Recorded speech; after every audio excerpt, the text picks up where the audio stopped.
মক্কা থেকে মদিনা, ইসলামের ইতিহাসের সেই হিজরতের পথ।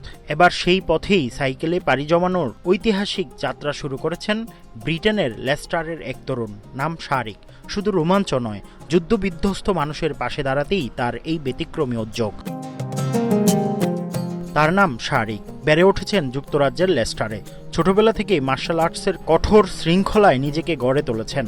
তবে এখন তার জ্ঞান শুধুই সাইকেলিং। ইউনিভার্সিটি অব লেস্টারের অপারেটিং ডিপার্টমেন্ট প্র্যাকটিস এর এই ছাত্র এবার নেমেছেন এক কঠিন চ্যালেঞ্জে। লক্ষ্য মক্কা থেকে মদিনা হিজরা রাইড।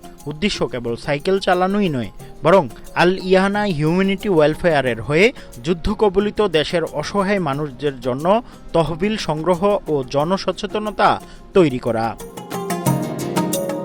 শারিক সময় টেলিভিশনকে বলেন, শুরুতে সাইকেলিং ছিল কেবল ফিট থাকার মাধ্যম, কিন্তু এখন এটি আমার passion.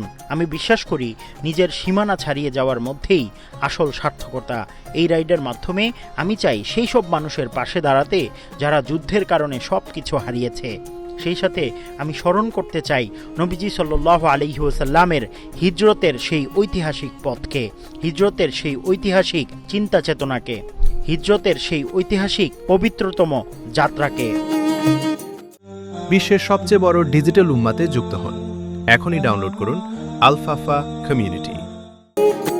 Leicester University cycling team and Brothers on Bikes এর সদস্য শারিক 24 ঘন্টার এই চ্যালেঞ্জিং যাত্রায় নিজেকে উজাড় করে দিতে প্রস্তুত। মার্শাল আর্ট থেকে পাওয়া শিক্ষা আর মনের জোরেই এখন তার পথের সম্বল। হিজরতের পুণ্যময় স্মৃতি বিজড়িত পথে শারিকের এই যাত্রা হয়তো অনেকের জন্যই অনুপ্রেরণার। তার সাইকেলের চাকা ঘুরছে মানবতার কল্যাণে। হিজরতের পথ ধরে নবীজি সাল্লাল্লাহু আলাইহি ওয়াসাল্লামের ঐতিহাসিক এই যাত্রার স্মরণে। মুফতি আব্দুল্লাহ তামিম, সময় সংবাদ, মক্কা, সৌদি আরব।